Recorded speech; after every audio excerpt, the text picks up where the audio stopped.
O segredo de como a natureza combina seus átomos foi primeiro compreendido em 1811 pelo italiano Amedeo Avogadro. Quando átomos de elementos diferentes se combinam, eles formam as moléculas. Cheguei à conclusão que existe uma proporção diferente de átomos para cada espécie de molécula.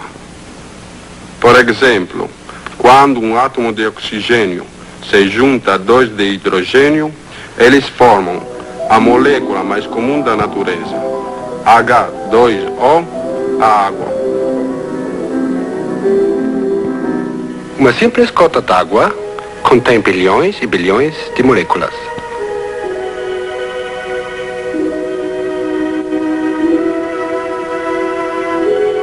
São tão pequenas que não podem ser vistas, mesmo com um poderoso microscópio.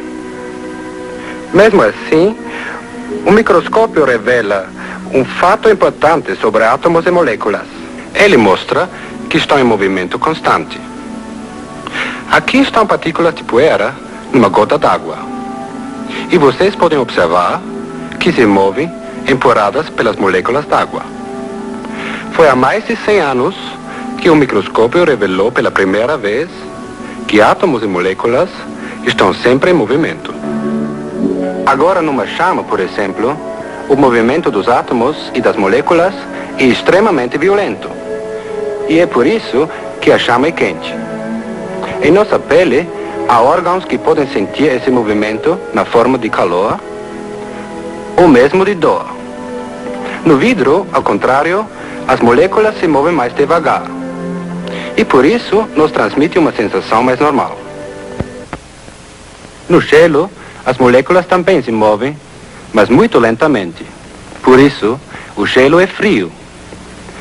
Examinemos o calor sobre um óleo atômico, por assim dizer. Os átomos, é lógico, não se queimam. Eles simplesmente se arranjam de outra maneira para formar resíduos e cinzas. Para que possamos ver o que acontece, vamos exagerar o tamanho dos átomos, fazendo-o 1 bilhão de vezes maior do que realmente é. As moléculas na chama deslocam-se a tremenda velocidade e chocam-se contra as moléculas do vidro. Transferem assim seu violento movimento para o vidro e, finalmente, para o gelo. É como um jogo de bilhar, com as bolas chocando-se uma contra as outras. Aumentando-se o calor, as moléculas de gelo passarão a mover-se mais e mais depressa, soltando-se finalmente uma das outras. Resultado, o gelo se derrete. À medida que o movimento das moléculas se torna ainda mais violento, a água começa a ferver. As moléculas são empurradas para fora da superfície da água em forma de vapor. As moléculas do vapor d'água movem-se com força suficiente para levantar a tampa do vaso. Portanto, existe força no vapor d'água. Força capaz de deslocar muitas coisas.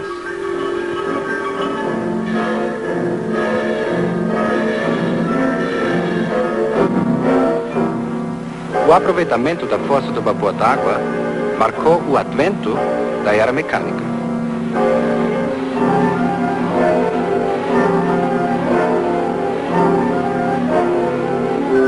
E acidentalmente,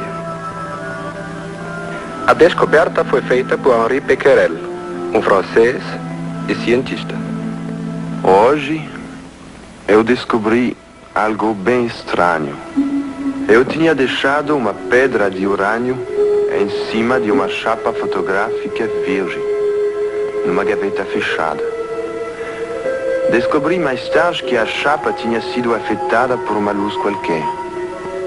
Evidentemente, tinha sido exposta pelo urânio, mesmo no escuro e através do seu invólucro. Parece que o urânio possui uma atividade misteriosa e uma radiação espontânea. C'est extraordinário. Becquerel tinha descoberto a radioatividade. Pierre e Marie Curie, outros 2 cientistas franceses, ficaram intrigados com o fenômeno.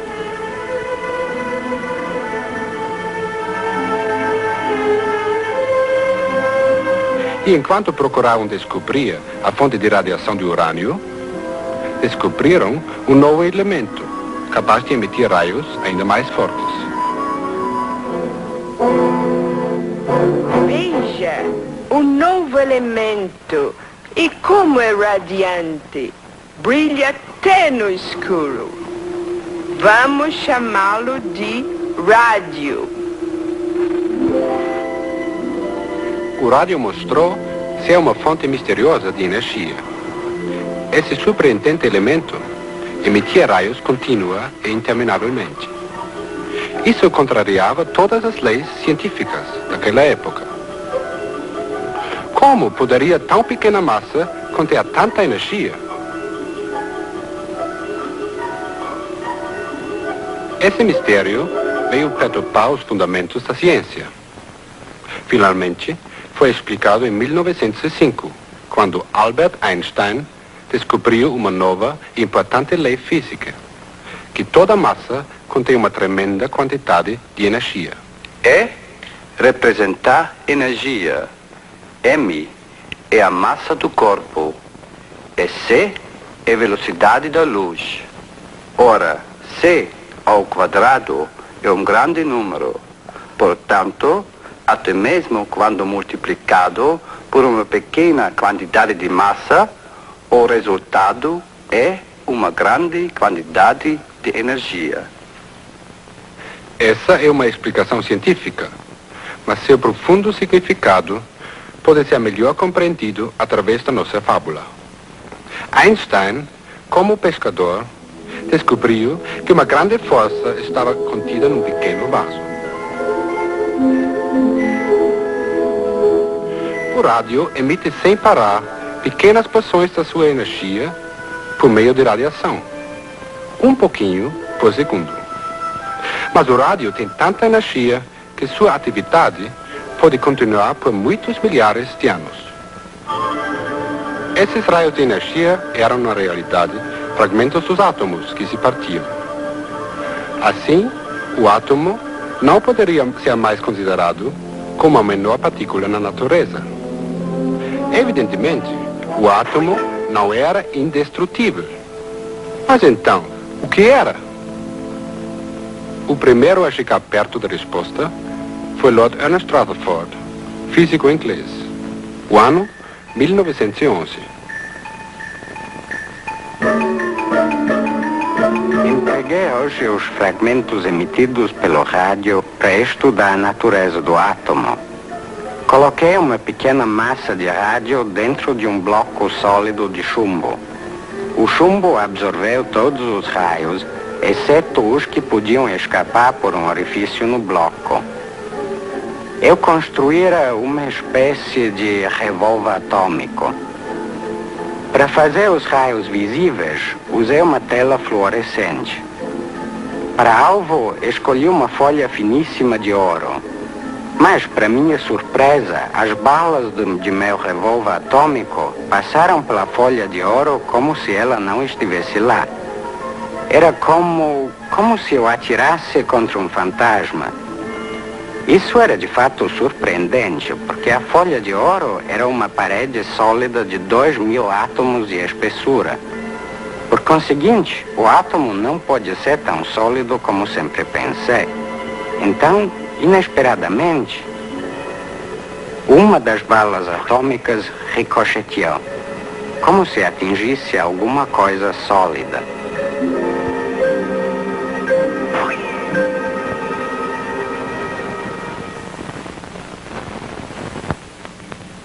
Eu só posso concluir que o átomo é quase todo o espaço, vazio como uma nuvem, mas que tem no centro uma partícula sólida infinitésima.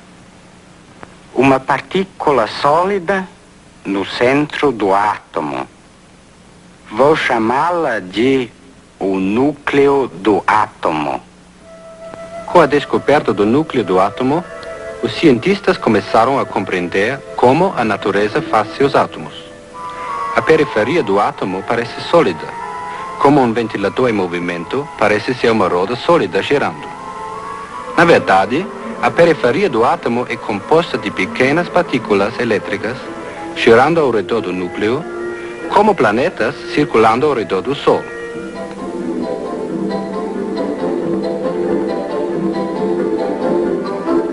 Essas pequenas partículas elétricas da periferia do átomo são chamadas eletrões. Então, o átomo é como um infinitésimo sistema solar. Mas os cientistas são curiosos. Como o pescador que examinou o vaso que escondia o gênio, eles também começaram a examinar o núcleo do átomo para ver que segredos continha.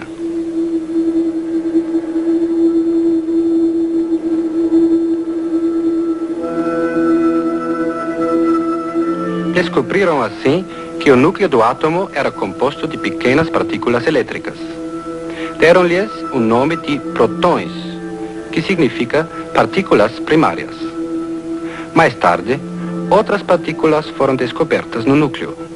Essas últimas sem cargas elétricas, neutras, portanto. Por isso, deram-lhes o nome de neutrões. Tinham resolvido finalmente o mistério da estrutura do átomo.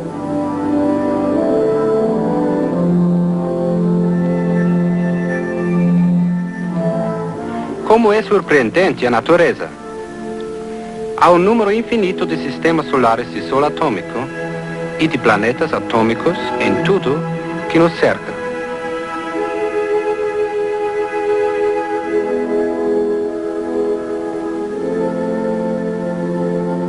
Há um universo na ponta de um lápis. Até nesse ponto, há bilhões de vezes mais átomos que pessoas na Terra. E átomos de todas as variedades. É interessante notar como diferem para cada elemento. É um estudo fascinante de números. Comecemos com o número 1, o átomo mais simples da natureza. Um próton e um eletrão nos dão o elemento hidrogênio, um gás levíssimo. A natureza mantém o equilíbrio elétrico de seus átomos. Assim, se o núcleo tiver 2 prótons, o átomo terá também 2 eletrões circulando na periferia. Esse é o átomo do hélio. Há também neutrões no núcleo do átomo, que lhe dão o peso. 6 prótons, 6 eletrões e alguns neutrões para o carbono.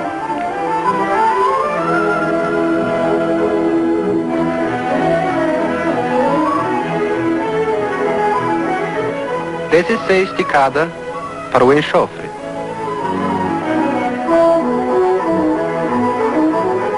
Vinte e 26 o ferro.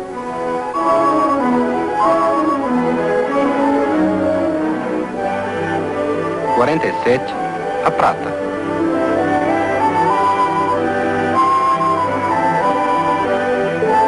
Setenta e 79 o ouro.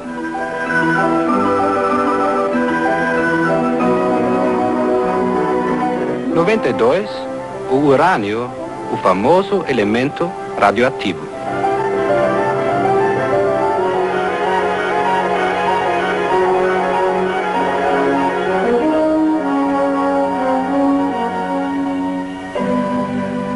No urânio, a natureza juntou tantos prótons e tantos neutrões que seu núcleo se tornou instável. Finalmente, o núcleo do urânio desprende fragmentos de sua carga. E assim, nascem as emissões radioativas. Os raios emitidos pelo urânio não podem ser vistos, ouvidos, nem percebidos. Este instrumento, o medidor Geiger, aponta a sua presença. Ele dá uns cliques quando os raios passam por ele. E há um outro instrumento que torna os raios visíveis a olho nu. Este dispositivo especial é chamado câmara de nuvens. Dentro dele existe uma pequena massa de rádio que lança um chuveiro constante de fragmentos atômicos. Estes fragmentos, é lógico, são pequenos demais para que possam ser vistos, mas podemos ver seus traços. Cada traço de vapor mostra que outro átomo lançou outro fragmento. Cada átomo faz isso apenas uma vez em toda a sua vida. Mas há tantos átomos numa pequena massa radioativa que essa emissão é quase interminável.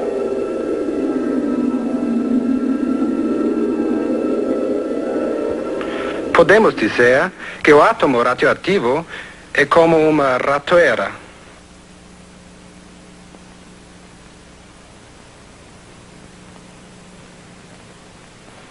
Ambos contêm energia. As ratoeiras nessa mesa representam os átomos de uma massa de rádio. De vez em quando, um deles entra em ação, espontaneamente, soltando um pouco de sua energia. Mas o rádio, como fonte de energia, não tem valor próprio. São poucos os átomos que soltam sua energia ao mesmo tempo. Mas a natureza conhece todos os segredos do átomo.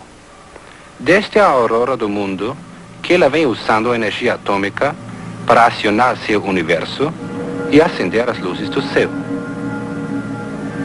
O melhor exemplo é o nosso próprio Sol. Aqui vemos fotografias de sua periferia.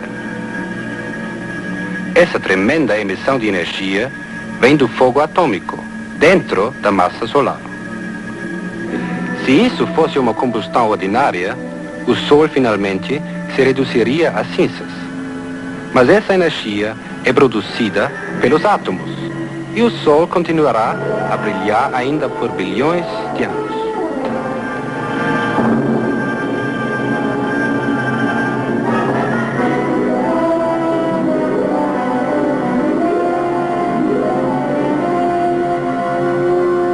Que necessitava. O ano 1938. O lugar, Berlim, na Alemanha. O instrumento, esse estranho metal, chamado urânio. E foi essa a descoberta do século.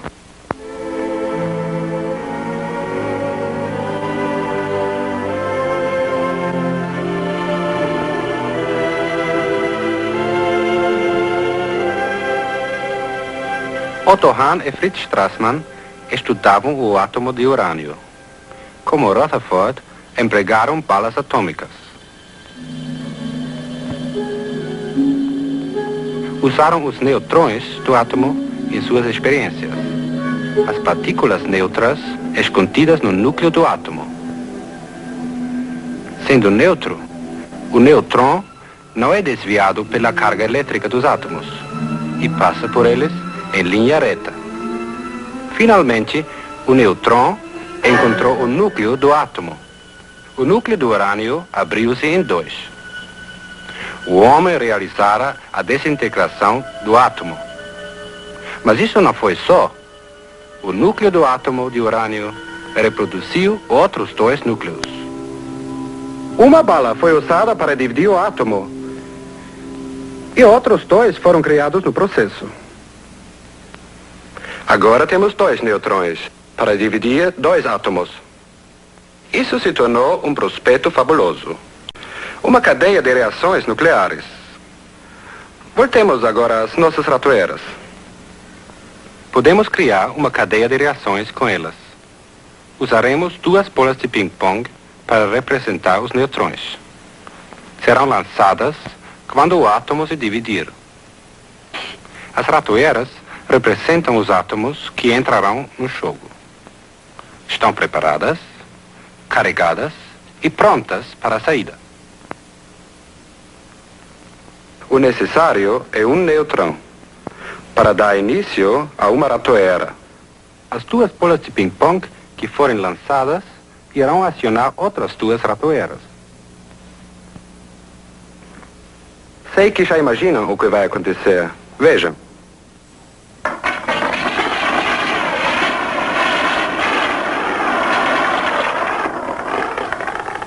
Uma cadeia de reações atômicas trabalha da mesma maneira. Um neutrão é bastante para dar-lhe início.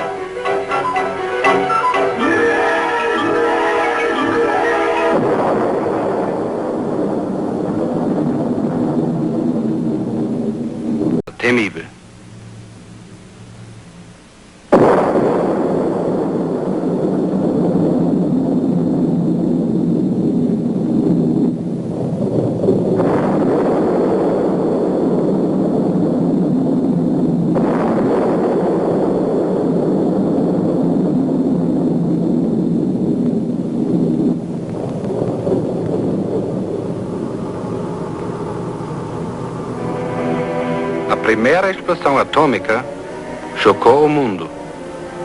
Talvez fosse melhor se a energia atômica nunca tivesse sido descoberta. O mesmo. Uma explosão atômica é mais que uma ameaça. É também uma perda lamentável de calor e radiação. Para que essa energia possa ser útil ao homem, a explosão precisa ser mais lenta. Deixe-me mostrar a vocês. A explosão das ratoeiras pode ser alentada por meio de uma câmara lenta.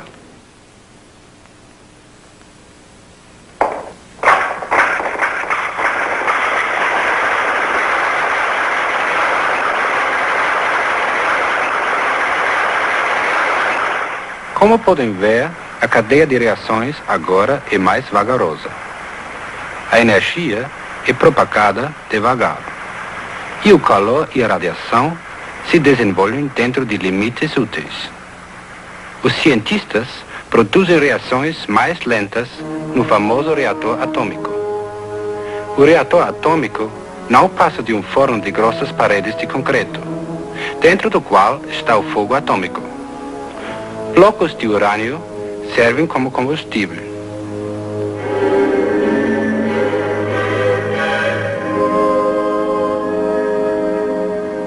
Para diminuir a velocidade das reações atômicas, barras de regulagem são introduzidos nos blocos. Essas barras absorvem neutrões. Desta maneira, alguns dos neutrões lançados pelo revólver atômico são eliminados do processo. Assim, menos átomos são divididos e a cadeia de reações é mais lenta. Como suas reações reguladas desse modo, o poderoso átomo pode ser usado pelo homem de maneira prática. O calor é absorvido por um líquido que passa pelo centro do reator. O líquido aquecido é levado então a uma caldeira, onde produz uma corrente quase interminável de vapor. Vapor que produz trabalho. Mas não é só isso. O reator atômico tem o poder mágico de tornar qualquer metal radioativo. Se, por exemplo, uma barra de ferro for exposta ao chuveiro de neutrões dentro do reator, os átomos do ferro recolhem alguns desses neutrões e se tornam radioativos. Dessa maneira, o reator produz para nós radioatividade artificial em muitos elementos. Como o rádio, esses elementos radioativos são de grande valor para a ciência e a medicina. O carvão e o óleo não durarão para sempre, mas precisamos de força. Assim, para manter a nossa civilização, nosso primeiro pedido será para a força. Muitas lendas contam que a escolha pode ser mal feita. E como o último pedido, destruiu os benefícios dos primeiros. O gênio atômico tem em suas mãos todo o poder de criação e destruição. Mas o mundo tem razão de temer seus poderes destrutivos. Por isso, nosso último pedido será simplesmente que o gênio atômico seja nosso amigo para sempre. Os grandes pensadores do passado nos legaram um tesouro de sabedoria, mas nunca pensaram que usaríamos essa sabedoria de modo destrutivo. Agora cabe a nós usar o tesouro atômico de maneira útil e benéfica. Os grandes cientistas que nos antecederam legaram-nos seu conhecimento do átomo. E nosso último pedido será uma realidade se usarmos esse conhecimento com tolerância e bondade. Então, e só então, o átomo será nosso amigo de verdade.